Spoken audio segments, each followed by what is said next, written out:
Hey now, welcome to Fitz's Electric Bar. I'm here with, I could say, two old friends now. Not that they're old, but we've known each Well, other for a while. we are that. So, Everything's relative. And this is the two gentlemen, Steve and John, from This Sonic Obsession. Welcome, gentlemen. hi, how are you? Hi, Fitz. How are you? Great. It's a pleasure to have you guys on. Just a little background for our viewers. Um, I've been watching your channel for quite a while, but last summer had the chance to, I think it was last summer, or was it Oh, two it was two summers ago? Two summers. summers Two ago. Coming summers up ago. 2 summers Yeah. ago, yeah. Who's old now? Yeah.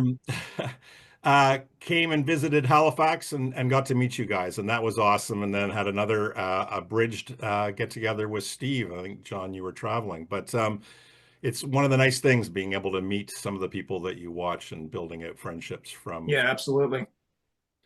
Um, when did you guys start your channel? It was September of Uh, 2022, maybe. yeah, I believe, it's over 3 years now. It'll be 3 years. It'll be 3 It'll be years. 3 years Sorry. in September. Yeah. Yeah, this coming September. So I guess we're all older. Yeah. It's amazing how many started their channels during the pandemic. Yeah. Yeah. Um, and we already know where you're based, but why did you start your channel? What was the motivation to do this? That's a good question. Well, John and I, we've known each other for about 20 years, and all we ever talk about really is music. It's just one of those relationships where that's all we talk about, always.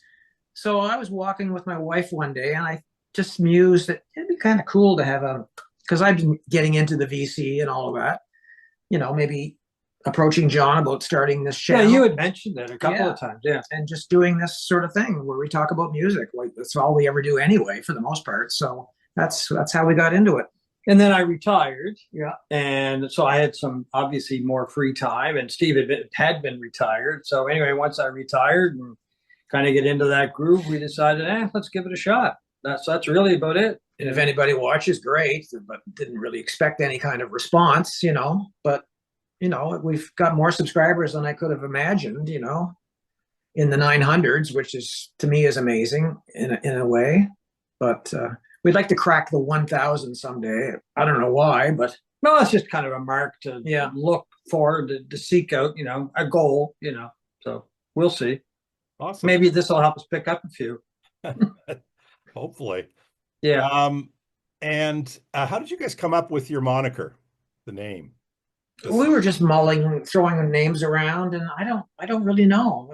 Well, I think we wanted something with sound in it, so sonic, and of course we've been obsessed with music since we were basically teenagers. And we just threw things around, different combinations, and I think you came up with it in the end. I think so. You Just said, before, "How about the sonic obsession?" I'm like, "Yeah, okay, that sounds cool." I think it was literally just before we started doing our first video. Yeah. Like, it just sort of popped into my head because we were struggling with the fine tuning of it, and Yeah, because personally, I didn't want anything like really long, but I didn't want anything really short, but it's something that would really just kind of sum up what it's all about, So and it does. And I'd been thinking about This American Life and that sort of a name kind of thing, So it sort of just came together at the last second. Beautiful. And what's your experience been like having a VC channel? I'm curious about both of you in terms of maybe something that surprised you about it or how you've experienced having a channel. Go ahead. I guess I'm surprised that anybody would watch. Our own families don't watch. Well, your wife does. My wife, well, we usually watch it. What'll happen is Steve will post it either on Friday night, usually, or Saturday morning. And then my wife and I will sit and watch it either Friday night or Saturday morning sometime. And I get some feedback from her. Some of the stuff she really likes, some of the stuff, not so much. She usually enjoys the show. But as I say, it's different degrees of enjoyment. I mean, if it's a group that she really likes, she usually likes the video a lot more, that what's on that channel that time. But well, I know people that watch it, but they don't say anything, and like they'll watch it every week or every 2 weeks whenever we post something, and then all of it they may say something, And I'm going, oh, do you watch regularly? And they'll say, oh, yeah, I usually watch whenever you put a new one up. I'm like, well, make a comment. Like my sister-in-law, for example. She watches it. Her and her husband, I believe, watch it usually every week. And that's Kathy. And sometimes she does make a comment, which is really kind of nice. I think the thing that doesn't really surprise me, it's the comments sometimes. I really enjoy seeing the comments, and I don't care if they're bad. I couldn't care less if they're, I mean, they're nice when they're good, that's for sure. But if somebody makes a comment that is bad or negative, I don't really care, because that's the great thing about music. We all have different tastes. Not everybody's going to agree on a band or an artist or whatever. And if we say somebody is great and somebody else say they suck, that's fine, as long as you don't get too mean-spirited about it. There's been a couple that were a little mean. I've been surprised by the amount of ageist comments that we get sometimes from people who say, like, how old are you guys? Or look how old you are. Or the only comment I've ever deleted, it was very early in our channel. I got a comment from somebody who claimed I was in jail at the Central Nova Scotia Correctional Center. He must have known him in jail and said, "It's good to see you out." Something to that effect. And I'm going, what the hell? Well, but Steve McLeod is a very common name in this part of the country, and Steve McLeod's probably a very common name as well. So anyway, that's the only comment I've ever deleted. I didn't want anybody thinking I'd actually been in jail. Yeah, or it might have been a long lost cousin or something. Who knows? Well, right? I was going to say that, my friends, I would expect that comment from one of my friends. Yeah. If they bothered to watch. Yeah, I didn't recognize the name at all, so I don't know. I thought initially this guy's got to be joking or something, but I don't think he was. So anyway, that's it. Awesome. Okay, we'll move on to the 10 questions. All right. Okay. So for each of you, what record are you listening to these days? I would call this a front of the pile record. I've been listening to probably the most I've been listening to lately is Wild God by Nick Cave. And I know it came out a while ago, but and I actually happen to have a copy of it. I didn't know you were going to ask that question. Anyway, we're doing a show later, and this is part of that. He carries that everywhere. And a couple of other Nick Cave albums as well. But the reason being is that I just saw him in Toronto a couple of weeks ago, and I haven't been able to stop replaying the concert in my mind. So leading up to the concert, I was playing a lot of Nick Cave. I was playing, everything from Abattoir Blues, Lyre of Orpheus, Wild God, of course, Ghosteen, Skeleton Tree, listening to all of it. And that was before the show. And since I came back from the show, the concert was in Toronto. That's what I've been basically listening to as well. I just can't get enough of Nick Cave right now. And a lot of that was of this just remarkable concert. I've seen a lot of acts in my life, but the emotion that ran through that show was just incredible. And I'm listening to him more, and I'm reading about him more. I just finished reading the book that he did with Sean O'Hagan. That's a great book. I love that book. Faith, Hope, and Carnage, which is just a remarkable. I carry that with me too. Anyway, I'm just on a real Nick Cave kick, and have been for a while. But he's still touring, I believe, in the United States. I think he's going to do a show or two in Vancouver. So I'm seeing him on Sunday. Oh, are you? Oh, okay. Well, have you seen him before? I have a few times, but he's always a must-see for me. Yeah, okay. I mean, we can get into Nick Cave some other time, just maybe do a show on Nick Cave, but just he's so unique, and he's just an original. And I mean, his lyrics are dark, of course, as we all know, but they're uplifting at the same time. And I found the concert was that way as well. Just an amazing show. So that's really who I'm zeroing in on right now. Mine, and I just happen to have a copy right here, is Rick White and the Sadies.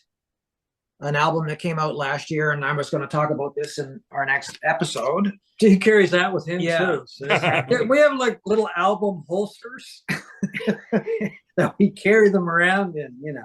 Yeah. So Fabulous. You probably know the 80s, Toronto band. Rick White is a Moncton guy. He used to be in a band called Eric's Trip, kind of a noise pop band from the late 80s, early 90s. And they got together for this album last year after Dallas Good died suddenly of a heart failure or whatever it was. So he writes all the songs on this album. He wrote all the songs. oh, okay. I didn't realize you wrote it. Yeah. Oh, okay. Very, you know, it's still got the elements of the 80s, the kind of surf guitar and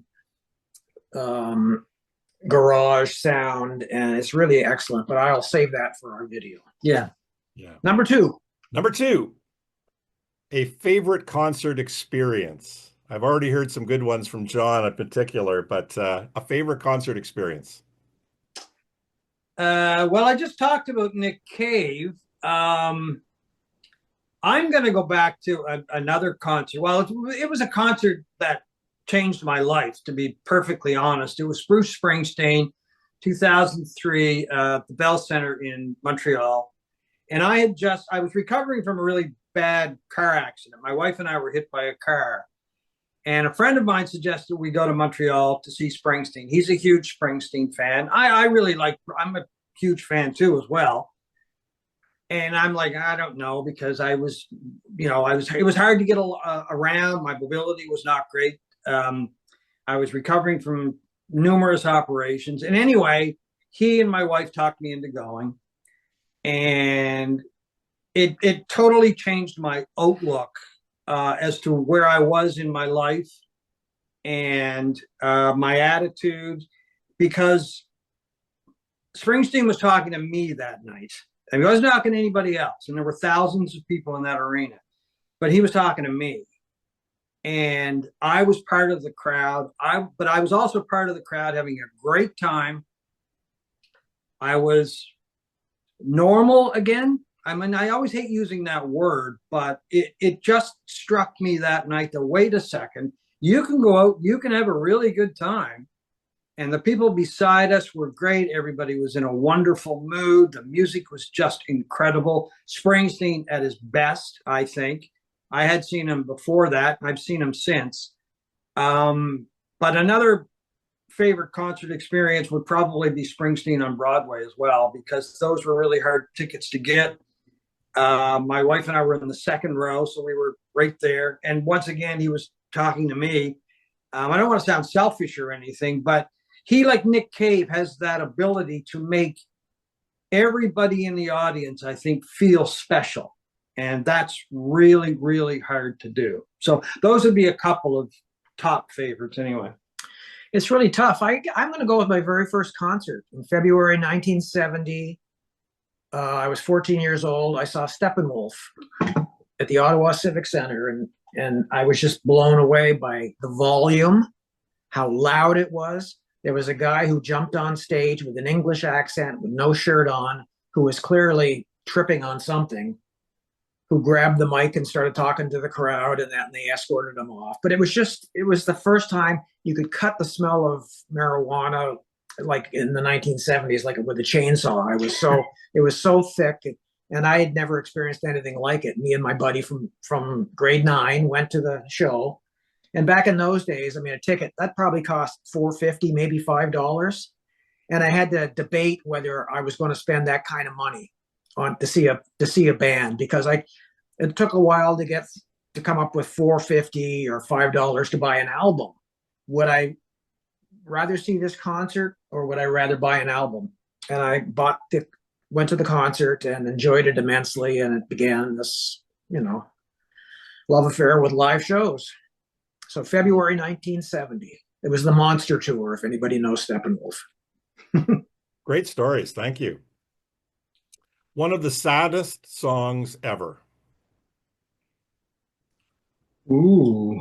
Well, I'll go first. Go ahead. Yeah. It's, what's it called? I guess I better have the title. It's Sufjan Stevens. It was on his Illinois album, and it's about John Wayne Gacy. I think maybe that's the title of it. It is just a devastating song. You would think, why would this guy write a song about a mass murderer who killed boys and buried them under his house?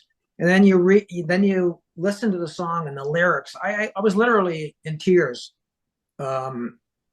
listening to it for the first time. It's horrifying, it's beautiful, and it really boils the essence of this guy down to just a few lines. I don't know if you've ever heard it. Oh yes, I know it well. Yeah. Beautiful. And Sad yeah, and that's beautiful. it. I think for me, one of the saddest songs, and I actually want it played at my funeral if there is one. Oh, there will be, John. There will be. Okay. Well, I don't know. They might just have a party. Is "Will the Circle Be Unbroken"? And I mean, I guess it's an old hymn. I guess that's its origins. I really never. I mean, I heard it. I guess probably when I was a kid and I used to go to church. But the version that really struck me was by Greg Allman. He did a version on "Laid Back," I believe the album was, and it's just sad and it's haunting, and you can see the procession going, and it just kind of makes that death is it's final for the person and people in this song, and it's haunting. There have been many versions. I couldn't count the number of the people that have recorded it. In fact, I think wasn't there an album done? I think years ago. The Nitty Gritty Dirt Band. Yeah, Nitty Gritty Dirt Band. I've got it over there actually. And every version I've ever heard is sad. So I guess maybe that's why I want it played at my funeral. It's sad, but it's like a hymn. A lot of times hymns they're sad, but at the same time they're a little bit uplifting. So if anybody comes to your funeral in a good mood, that's going to bring them right down. Yeah. Well, there'll be a bottle of rum there that they can, I'll make sure of that. So awesome. The flip side, one of the most joyful songs ever. I'm going to say "Happy Together" by the Turtles. It's a song that never fails to make me smile, to sing along, no matter how many times I've heard it. I just think it's an absolute expression of pure joy in a song. Makes me feel good every time I hear it. A song that makes me feel good every time I hear it. And I just heard it the other night. I was watching the Maple Leafs game, and they were playing it between breaks, right back where we started, by Maxine Nightingale. It's just one of those songs that it's just full of energy, it's uplifting, and it's just a fun song. It was a huge hit back, I guess, mid to late 70s, 78 or 78, something like that. Every time I hear it, which is not that often, they used to play it a lot on the radio, it just gets the blood pumping. And it's one of those, I call them car songs, because when you hear it in the car, it's so much better than anywhere else. And I used to, when I was started in radio, it was one of the first songs I ever played. And, we would crank the studio monitors and get up and dance and that kind of thing. And every time I hear that song, that's what I think about, really happy days years ago. And as I say, it just kind of pounds out, especially in the car. Awesome. Thank you. So it's fairly early in the morning. You get up, your significant other has gone out to run errands. You get a cup of coffee or a cup of tea or however you start your day. What is a perfect first record of the day? Oh boy. Ooh. First song or first album? Either way, the first thing you put on, be it a song or a side of a record. I think a lot of that would depend on my mood. One artist that I could never go wrong with first thing in the morning, or even late at night for that matter, is Emmylou Harris. I could put something on by Emmylou first thing in the morning. I mean, I could put it on if I was leery, or not leery, but respectful of noise, if I was living in an apartment or something. And it would still make me feel good and get me going for the day. Quarter Moon and a 10-Cent Town might be the album that I would go for first. But Wrecking Ball would be another album by hers that I would go for first thing in the morning, because it's just beautiful, lovely music that, it doesn't come at you hard, and you can play it quite loud, and it fills the air with this wonderful sound. Because Emmylou Harris, you can play her 24 hours a day, but first thing in the morning, or I think late at night, she's at her best. Let's put it that way. I'm having a hard time with this one. I'm thinking of the Paul Simon album, the big album of his in the 1980s. What was it called? Graceland. Graceland.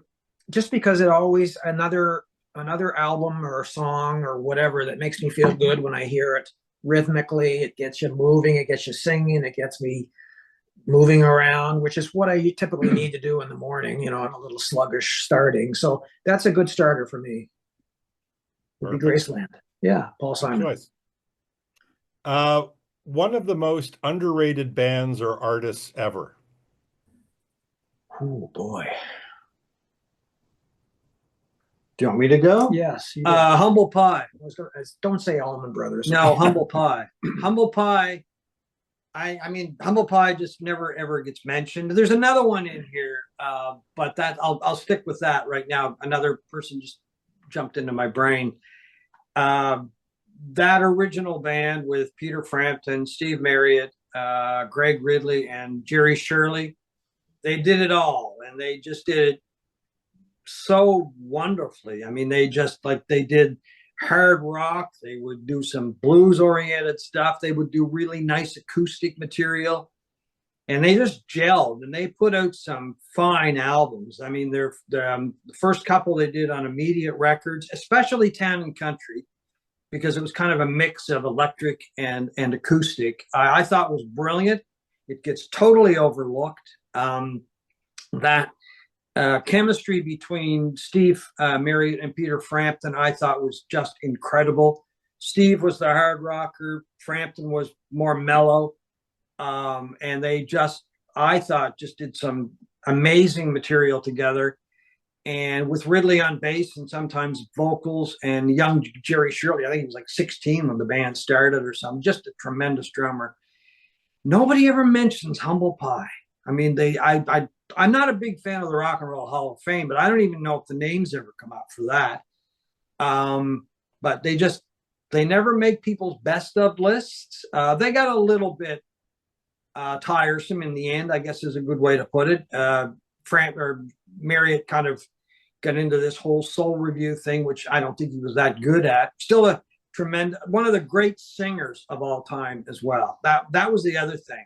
And I say the name and people go, who?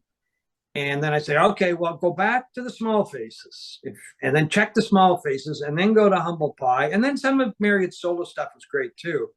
But the Small Faces is another band. I mean, finally they're getting their due. I think some of the stuff is being released. Kenny Jones, the only living member of the Small Faces, is curating a bunch of material now and putting some old albums together and expanding them, which I think is great, because that's another band that gets totally overlooked. And the person that jumped into my mind when I mentioned Humble Pie is Warren Zevon. There's another guy nobody really talks about. Warren. I think he one choice, John. I know. I'm breaking the rules. You're always breaking the rules. Anyway, just a tremendous singer-songwriter, just an amazing guy. A lot of his stuff were hits for other people, but his stuff is just amazing. Anyway, I'm gonna say Joe Jackson. There's a guy that you don't hear much about anymore. He's sort of a guy who's kind of fallen off the radar, and I absolutely love his albums from the 1980s. Body and Soul. What is it? Night and Day or Day and Night. The live album, Big Big World, or whatever it's called. I just find those are some of the best sounding albums. Oddly enough, they're digitally recorded, I think, for the most part. And people tend to look down their nose at digital recordings from the 80s, but I just find them incredible sounding records. I find his music just beautiful, especially Body and Soul is one of my favorite albums of all time. I'm going to say Joe Jackson. Good choices. Thank you. Van Morrison or Jackson Browne? Jackson Browne for me. Oh, Van Morrison for me. You're a big Van Morrison fan, right? Yeah. I like both. Don't get me wrong. I like both. I've seen both live. Both are very good live.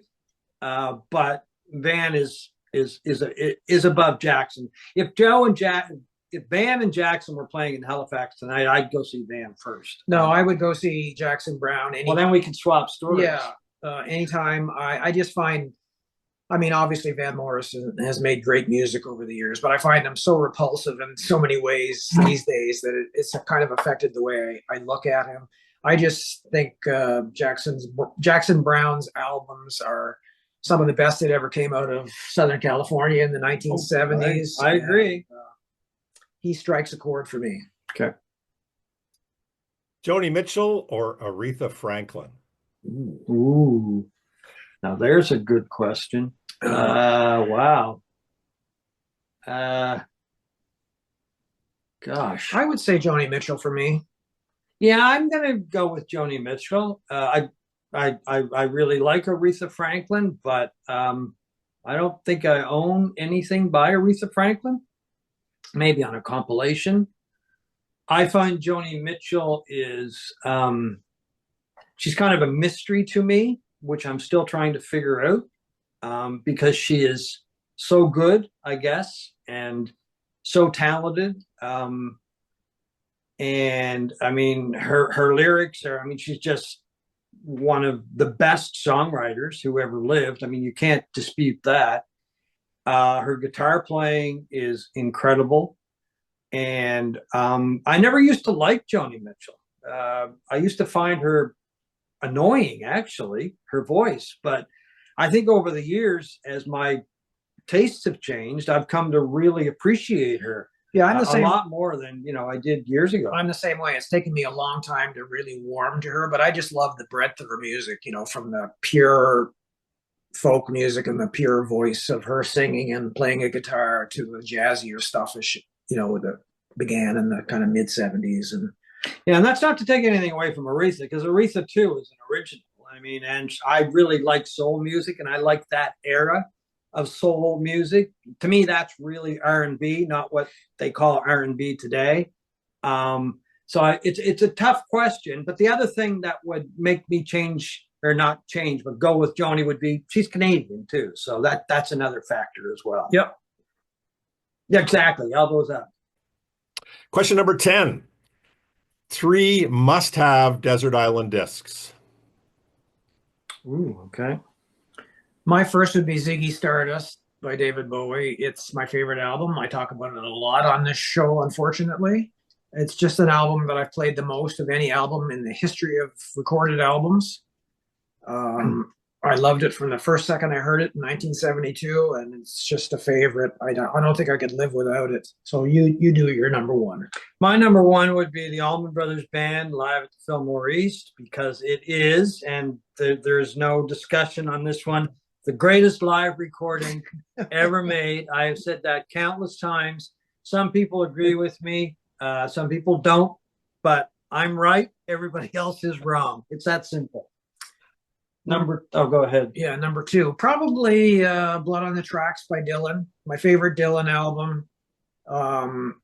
It's one of the greatest breakup albums of all time. When my heart was in pieces, I would put that on and cry into my beer, and probably wouldn't have to do that on a desert island, but who knows? It's just a great album. I think it's his best. Well, you'd probably be crying about something else. Yeah, exactly. Yeah. Anyway, my second would be Abbey Road by the Beatles.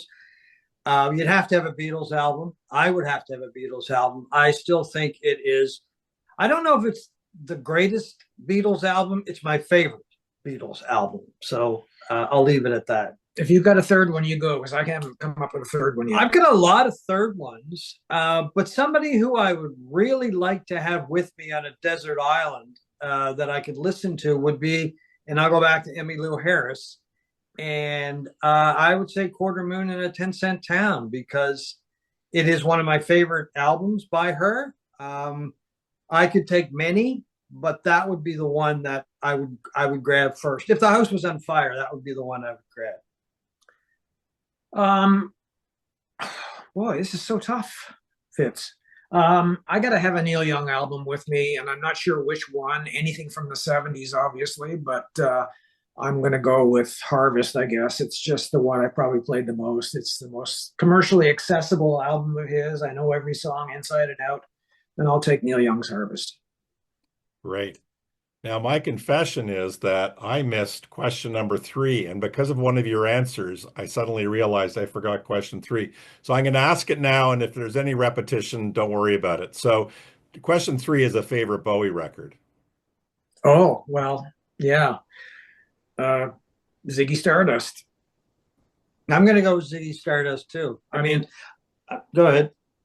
I heard it in 1972. I went to Ottawa to visit my friends after moving to Moncton, New Brunswick. Couldn't get Bowie and a Bowie album in Moncton. I'd read a review in Circus magazine, went down to a record store in Ottawa and bought it, and we played it probably 5 or 6 times that very day. I've played that album more than any other album. Certainly in my first 3 years of having that album, I played it every day at least once. It is perfect. There's not a note wrong on that album. It's otherworldly, which is what you expect in Bowie, and it began a lifelong love of his music for me. Okay, I'm going to change that. I'm going to go with Let's Dance. For some reason it just left my brain. I like that album. A lot of people don't like it. I just like it's so funky. I mean, the musicianship on that album is just amazing. It's not as adventurous as some of Bowie's other stuff. I just like the feel of the album.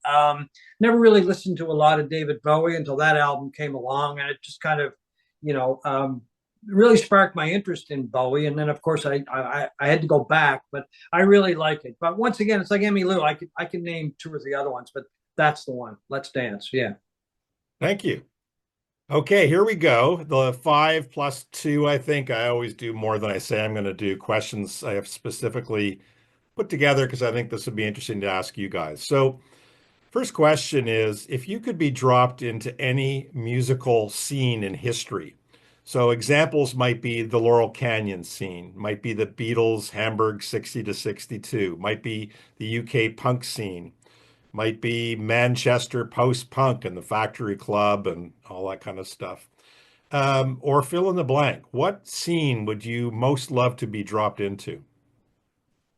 Ooh, Do you want me to go? yeah, you go. I would take the British music scene, late 60s into the early 70s.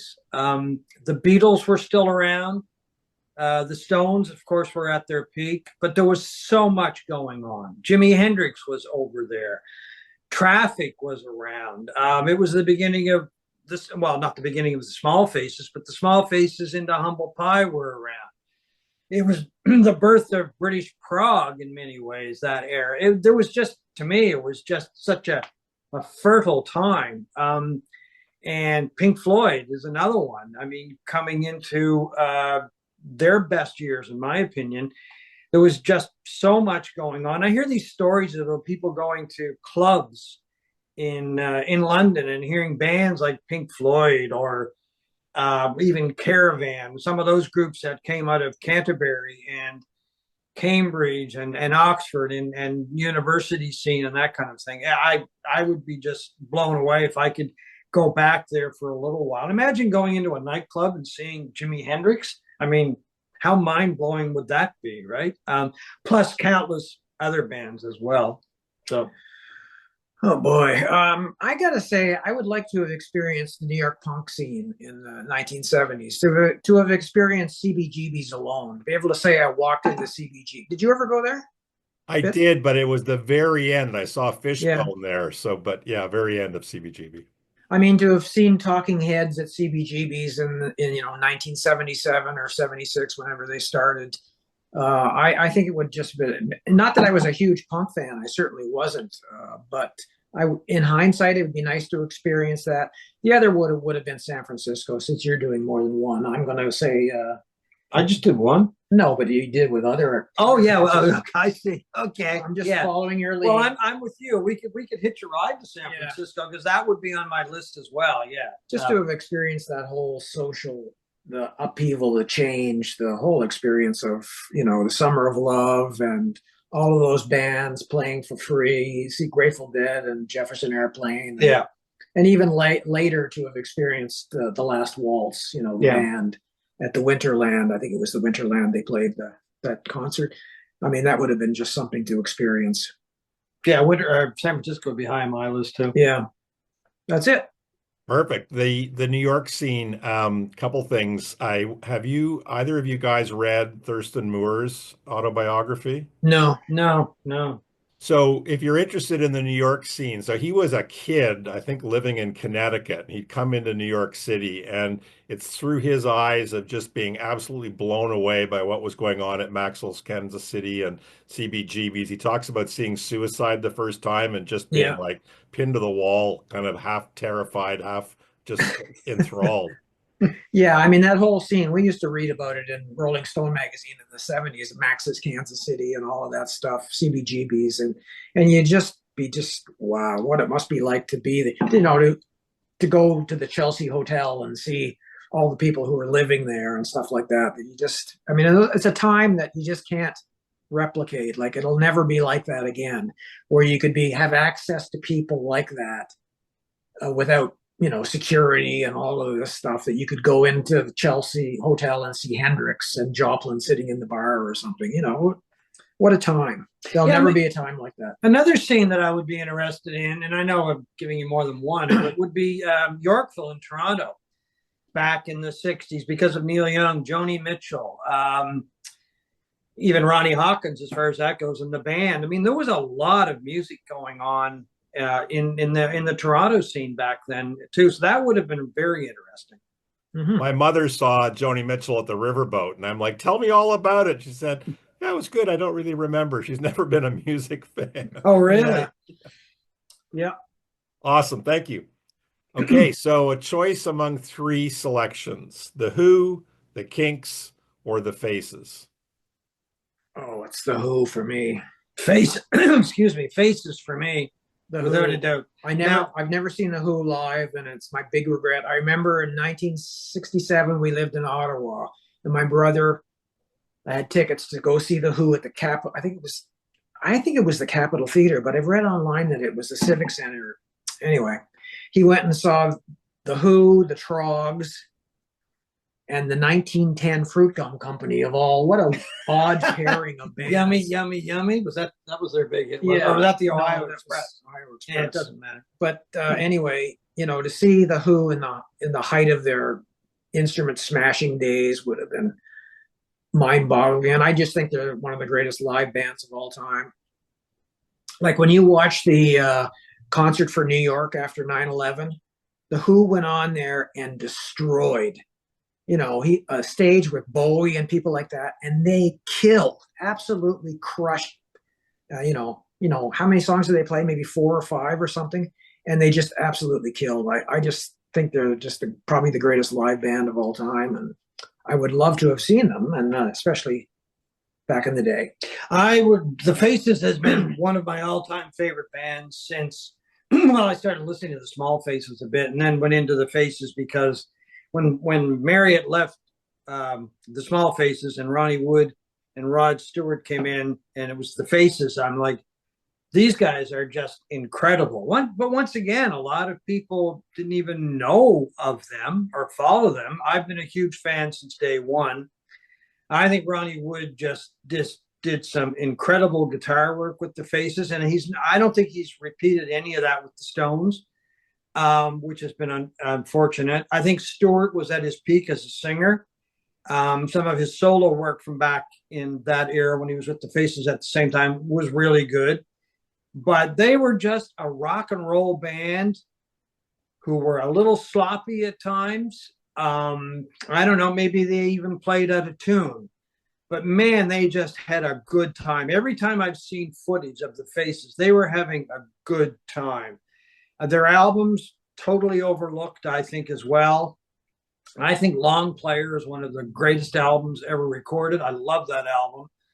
And I mean, other stuff that they did, but to see them live, that would be just incredible. Well, they used to tour at times with a bartender and a bar on stage who would serve them drinks during the concerts. I mean, how could you not like that? They were what rock and roll is all about. I mean, they were incredible musicians, all of them. Kenny Jones, Ian McGlagan on keyboards, Ronnie Lane on bass, Ronnie Wood. I mean, and Rod Stewart. Let's face it, one of the great singers of all time. I think his best work was with the Faces. And I've never got a chance to see them.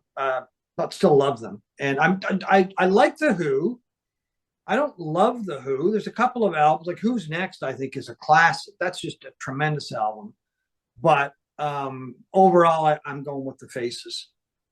And Kinks, not a huge Kinks fan. I respect the Kinks. I like them, but not to the extent of the Who or the Faces, for that matter. Yeah. Well, I like emphatic answers, so I got emphatic answers from both of you, which is great. Yeah. So my follow-up comments or thoughts. So,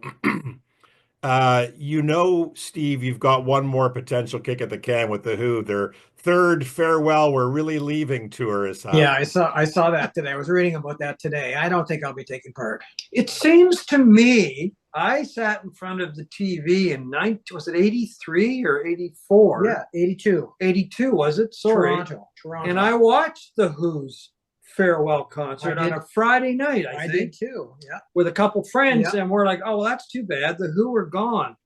Well, gee, what is now? It's 2025, isn't it? Yeah. That's 41 years ago. They said goodbye for the And last they announced time. it as a final tour, and then I read a comment from Townsend, but you never know, the kind of thing. So there's no guarantees on that, I did see the Who, and they did Quadrophenia, and I was disappointed. It was a bit of a circus, actually, because they had all the special guests and stuff. Yeah, was it Adam Ant, I think, joined them, and Billy Idol maybe, or something like that. I think so. And it was not good. And then they ended the show with 4 or 5 classics like Won't Get Fooled Again, and that was very good. That was incredible. But the presentation of Quadrophenia was not something that I really enjoyed. Let's put it that way. But when they did some of the classic tunes at the end of the show, 5 or 6, that was very good. I've seen the Who a few times and have passed on subsequent tours or more recent tours, and I wouldn't have considered this particular yet another farewell tour, except a friend of mine was over in England and he went to the I think it was like a Prince's or cancer Trust, the Prince's Trust thing, Cancer Trust, at the Royal Albert Hall, and Yeah. This is a guy who, if my friend says that the show was okay, that means it was really good in his estimation. Like he's just like, yeah, it was okay. He's not enthusiastic about stuff particularly, but he goes to a lot of shows and he thought it was great. So that kind of leads me to feel like maybe I should give another go. We'll see. Yeah, they're playing Vancouver, are they not? They are. Yeah. So I think I I'll don't- get tickets. I'll decide whether I keep them closer to the show. Yeah. Good stuff. What do each of you think, like what artist or band, no, let's say stick with artist, not band, has had one of the most interesting evolutions or career arcs?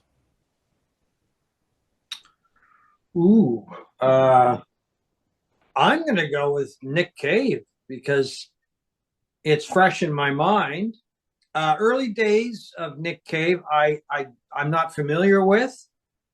I've read a lot and I've listened to some of the music. And when I say early days, I'm meaning the Birthday Party, the band that he was in. And they, if I have this correct, they formed in Australia and then moved to London and built up a following in London and the UK. And as I say, I'm basing this on videos that I've seen and interviews and some stuff I've read. And as he just said, actually, in an interview with Tom Power on CBC, it was chaotic. But I guess it got very violent. And I guess the audience was ridiculed, or, I mean, it was a confrontational thing between the band and the audience, and not pleasant. And people were like violent, I believe, would be a good way to put it. Even some of his early recordings I found very punkish, like very rebellious. And then he has changed over time to become, I think, one of the most introspective songwriters that has ever lived. I don't find his work rebellious in any way. I find it comforting, very spiritual. I mean, a lot of this had to do with the death of his son, Arthur, a few years ago. because he said in interviews that just totally changed him.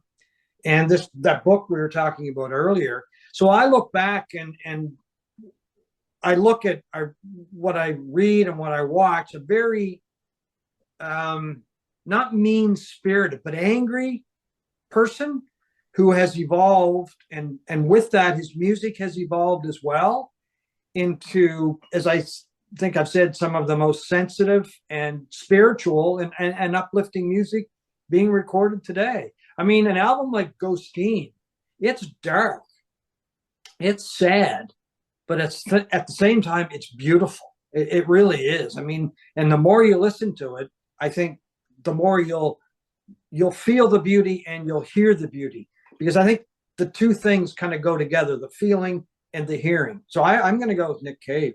I'm going to say David Bowie. I mean, who's had a more interesting arc than David Bowie? I mean, he started as this sort of British fey kind of folky guy, and almost a cabaret singer too. And it sounded like Anthony Newley. Remember Anthony Newley? Oh yeah, yeah. And then he was a spaceman, and then he was the Berlin stuff, and this coke addicted rail of a person singing about, I don't know. I mean, there's nobody right to the very end. He was ever changing, this incredibly artistic guy who was evolving. He was a chameleon, and only Bowie could have turned a terminal cancer diagnosis into a piece of art. And he went out on a high note with this incredible, final album, Yeah. Black Star. And yeah, I would say Bowie. That final video of I think Lazarus. Yeah. Yeah. Just starting to get into the album, then learning of his death, then looking at that video, it was like, oh my God, this guy has kind of like crafted the end of his life like a true artist. Yeah, I mean, that's what it was. It was almost like an installation piece that took his own life, about his own death. Just an amazing guy, and certainly he's the artist probably that I've admired. Him and Neil Young are the two guys that I've admired the most over their career. I mean, Neil unfortunately has done a lot in recent years to sort of diminish that a bit. I think some of his albums have not been good, but his legacy is the 70s period, as was Bowie's, but Bowie went beyond that. And John, I loved your Nick Cave thing. I was really inspired, or like that book you showed, Faith, Hope, and Carnage. The way when Nick, did I say Nick Lowe? When Nick Cave talks about things of great import for him, he's so vulnerable, but not in a pandering way or in a like, he's just so thoughtful, and he gives answers that make you suddenly start to think about, well, how do I approach that, or how do I think about something like that? He's just amazing. Yeah, no, I found that when I saw him live recently, I was just totally blown away, and just kind of everybody was important. Everybody that was there was very important, and he mentions that in interviews and in that book, how important it is for him to make music and for people to like that music. And a lot of people don't say that. A lot of artists just think, okay, we'll make the music, we'll put it out there, and if people buy 1 million copies, that's great. And it's almost like they feel like they are entitled to it. And from what I know about early Nick Cave, I kind of get that feeling that he and the Birthday Party especially thought they were entitled to do whatever they wanted to do. And I see now a man that's totally changed. So I've seen a huge transformation. And that, once again, is based on, things I've read, videos, interviews, that kind of thing. So, but that's how I feel. Yeah. He's got a long interview he had this week with Tom Power. It's a really good interview. I haven't seen it, but I noticed it on YouTube today. Yeah, so. I just watched it last night, actually. It's very good. And he did one with Stephen Colbert. Was it back in the summer? Or just a few months ago, yeah. Which is just, he just opens up about grief and music and his life. And it too is definitely worth searching out. So I was just going to ask if you had seen that one with Stephen Colbert, because that was not only profound in terms of Nick Cave, but I had a great appreciation of Stephen Colbert, his knowledge and his empathy towards guests, Yeah. outside of the usual framework of a very tight TV variety Yeah, show. you don't see many interviews with that depth on late night television. It was really quite extraordinary, I thought. Mm. Yeah. Awesome. Um, for your money, who was or is the greatest rock guitarist ever in terms of emotive playing? So he or she, in terms of emotive playing with feeling, who would you say was the greatest guitarist or is the greatest guitarist ever? Jeff Beck.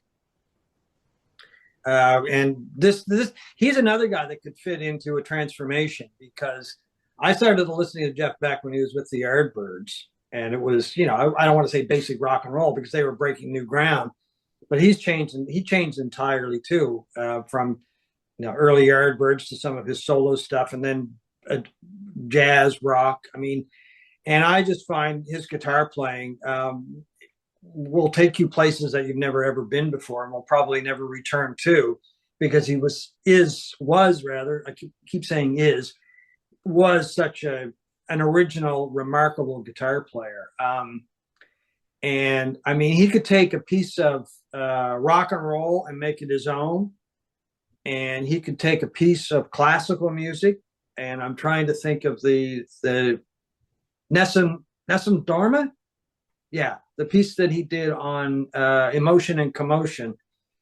It's just sad. It's very emotional. And I was like, what is Jeff Beck doing this? Like, it's just, he's getting a sound out of his guitar that would easily bring tears to your eyes. And then he'll turn around and he'll do a song which is just straight ahead electronica, blow the walls off the house kind of thing. And then he'll go back and he'll do a piece of blues. He did a few tracks a few years ago with Tom Jones, and I think it was for a series on British blues. It might have been Martin Scorsese, and the two of those together was just mind blowing. I mean, because Tom Jones is just a tremendous singer, but he was singing blues material and Beck was playing guitar. And I'm like, why don't these guys get together and like do a full album or do a tour or something like that? I saw Beck live a couple of times, and just the range of his playing, it always blew me away. And he was kind of impish on stage. He had that really sly grin.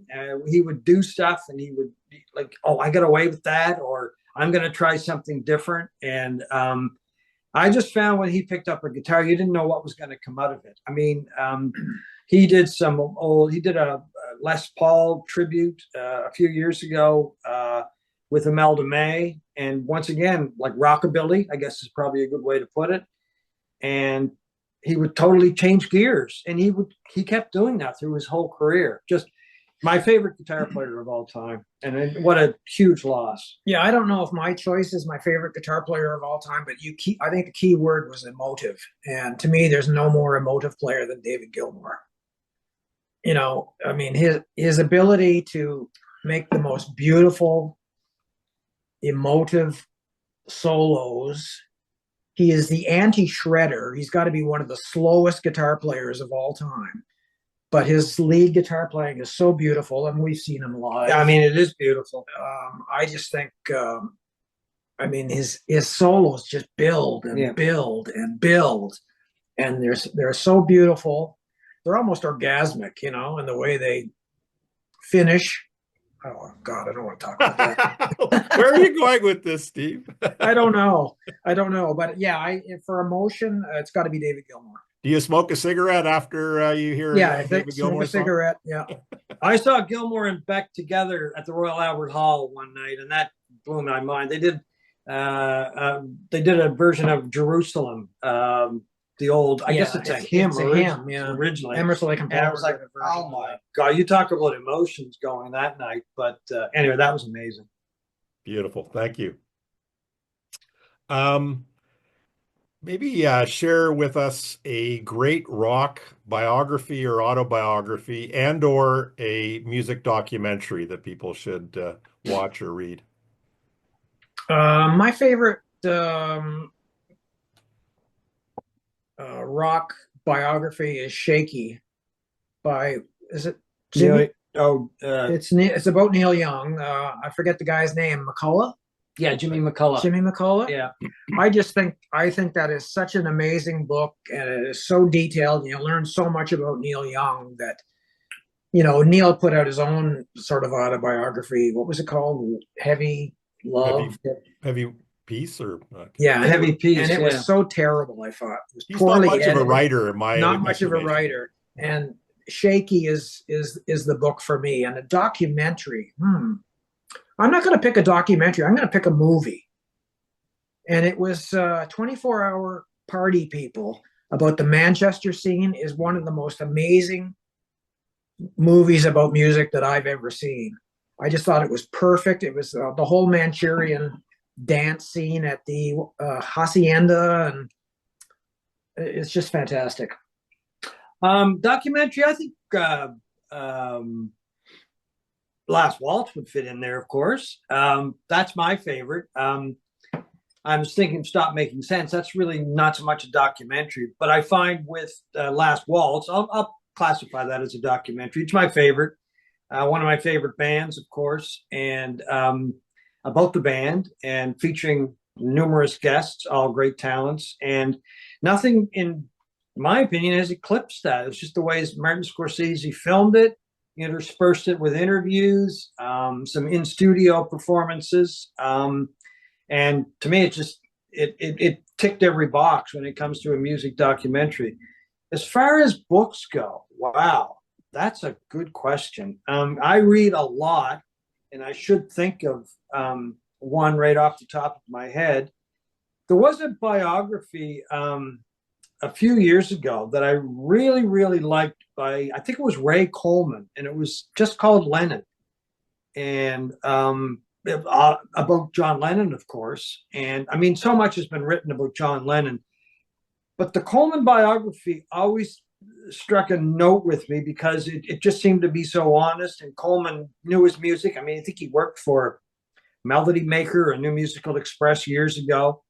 And it's one of those biographies. I've read it more than once, but just a tremendous insight into John Lennon's life and his talent. And of all the books that I've read about Lennon, that's the one that would stand out. And I think it's called Just Lennon. Yeah, I think so.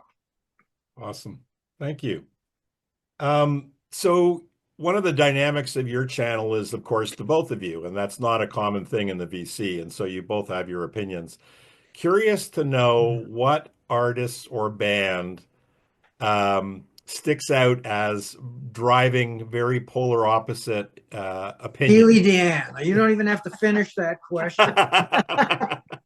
This guy just drives me nuts when it comes to Steely Dan. He calls it yacht rock, and I don't call it yacht rock. Other people do, It's but not, I agree with it's it. not yacht. Oh well, So here you go. Yeah. You started this off again. It's Steely We Dan. were getting along so well. In fact, I proposed doing a debate, like an actual debate.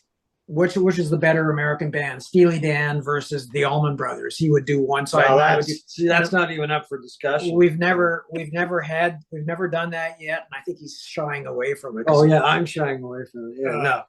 So anyway, I loved Steely Dan's first album. I really did. I thought that was a great album. After that, it just got, I don't know, it was like a machine. Yeah, well-oiled machine. Well, okay, but boring. I mean, it just. Oh no, I don't know. They have Steely Dan. I don't think there's a band in the history of. Well, it wasn't a band. Hang on, I don't care what you want to call it. Two guys. There has never been a band in the history of rock music, whatever you want to call it, that has had such incredible lead guitar solos than Steely Dan, from the beginning to the end. From Denny Diaz doing the amazing electric guitar solo in "Can't Buy a Thrill." That was a great album. Right through the end. I mean, yeah, it was a machine. Like they get a million guys in the studio and to do those solos, but they have some of the most incredible solos of all time. Soloing that you can't hear in any band anywhere else in music. I like some energy. End of I like story. some life. I like some emotion in my music. And Steely Dan, it's a flat line. That's what to me, that's what it is. After, like, as I said, the first album was really good, but after that, it's a flat line. There were moments. I got to give them their credit. There were moments, but overall, no. I came very close to getting what I really wanted, which is that Andy Capp kind of thing, fist flying and dust everywhere. And No, we'd never. 20 years ago, maybe. Now, what about the flip? One that John, you really love, and Steve, you don't care for, other than obviously the overly mentioned Allman Brothers. No, I like the Allman Brothers. Yeah, that's well, what we actually went to see the Allman Brothers in New York once together. And we didn't get in a fight. You almost got in a fight with the guys beside you. There were the two guys standing. Here we are at the. It wasn't the Beacon. No, it was the United Palace Theater. Palace Theater up in Harlem, and there were these two, and we paid.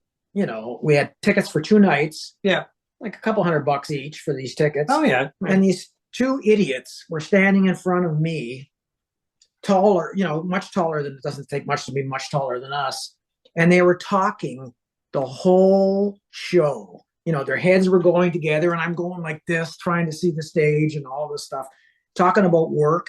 And I just flipped out after maybe an hour and a half of this. And I said, "Do you guys ever shut the fuck up?" And I thought, man, this is how I'm going to die. Somebody's going to pull out a gun in New York and shoot me right dead at the theater watching the Allman Brothers. But geez, it was so infuriating. That would have been a hell of a way to go, though, Steve. Yeah, it would have. Yeah, I know. I would hope there would be no ricochets, though. In the middle of a 20-minute guitar solo. Yeah. So a band that I really love and he doesn't, other than the Allman Brothers. Let me think here. I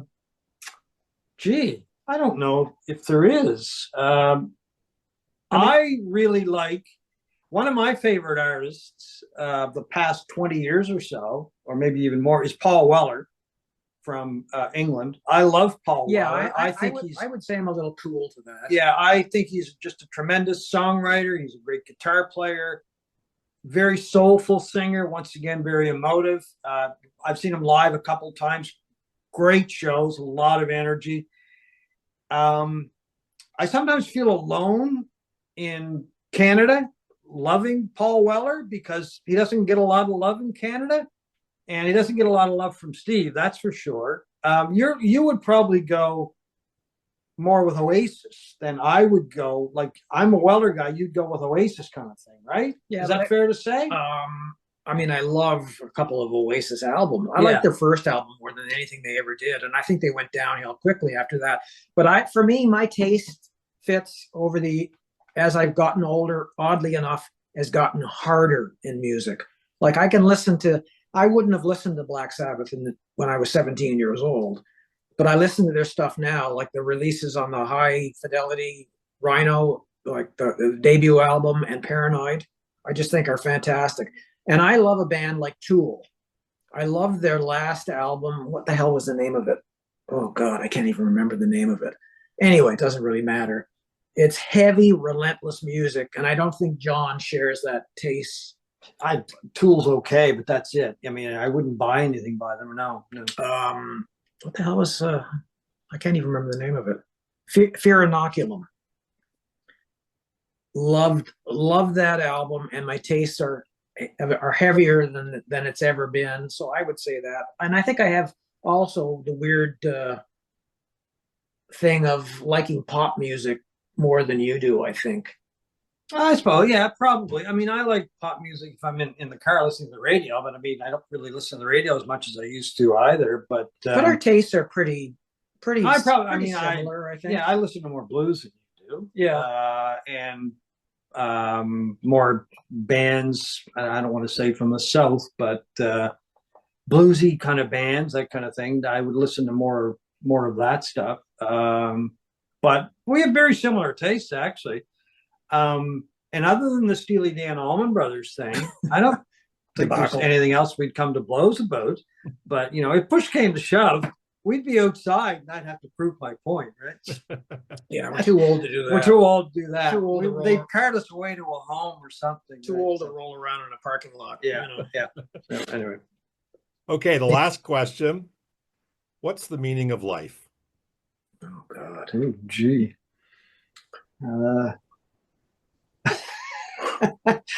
Enjoy yourself. I don't know. Enjoy yourself. Listen to music. Music is, to me, is the most spiritual thing that I have ever experienced. I'm not a spiritual person. I'm not a religious person, but the closest I ever come to feeling there is something out there is when I listen to music. Yeah, I'm going to go with take the opportunity when you have it, whether it be with music and going to see somebody or whether it be with travel, but enjoy. I think the meaning of life boils down to find what you enjoy, people that you enjoy doing it with, and just do it and don't really worry about it. I mean, I'm at an age, I'm almost 70, and there's a few things left that I want to do, so I'm going to do them. But I think if it boils down to one thing, just do what you want to do and enjoy it. And if an opportunity comes along, just grab it. And I'll give you an example. We were in, and this goes to music, and we were in London recently, and we had tickets to see David Gilmour at the Royal Albert Hall, which was on my bucket list. And we ended up getting to London earlier than we expected. And our hotel was near the Royal Albert Hall. We were out for a walk. And I said, let's go to the box office and see if there's any tickets for tonight's show, even though we had tickets for a show a couple of days later. And the guy said, yeah, he said, we have a couple of tickets. He said, we have seats behind the stage, or we have a couple of box seats. And we're like, I look at my wife and she looks at me, well, box seats, we're not going to sit behind the stage. So anyway, we got these box seats to Gilmour. The concert was just starting as we walked in. Amazing seats, an amazing show. Tick that one off the bucket list. The sound was incredible. Gilmour's guitar playing, as Steve was talking about earlier, it was orgasmic, amazing. And we just had a wonderful night. There was a really nice couple from Mexico sat beside us. And I guess the moral of the story, and we still went a couple of days later, of course, because those tickets were paid for and everything. But it was one of those things where, okay, these tickets aren't cheap, but we're here. We've got them. You only come this way once. Moral of the story is, if an opportunity arises, grab it. If it's a good thing, of course. It sure helps to have my wife, who's game for almost everything when it comes to stuff like that. We just had a wonderful night. Never expected that. We thought we'd be sitting in a hotel room or whatever, waiting to see him in a couple of days, and loved every minute of it. And that's kind of the attitude we have, is if an opportunity arises, just grab it, because it may not come again, and enjoy it. And that's basically, I think, the meaning of life. Enjoy what you can when the opportunity arises. I like it. Or as I like to say, Carpe diem, motherfuckers. Yeah. Well, that's a good way to put it too. Yeah. Yeah, no, that's great. I think one of my themes has always been over the years that, and as it relates to music and generally experiences in life, when you go in with either no expectations or moderate expectations, you can be really pleasantly surprised. Yeah, exactly. Yeah. And when something pops up like that, you just grab it and run with it. And, if there's any consequences, you'll worry about those later. The only consequence in this case was, a charge on a credit card that we weren't expecting, but, there's lots of time to pay that off. So anyway. Exactly. And you might end up in debtor's prison, and maybe Steve will be back in prison then. That's right. That's right. That's true. And with my roommate. Yeah, we're going full circle here. Yeah. I like that. Okay, I'm going to stop the recording. Thank you so much for participating in this. And hang on for a sec. We'll just have a little farewell, but I'll stop the recording now. Thank you. Okay.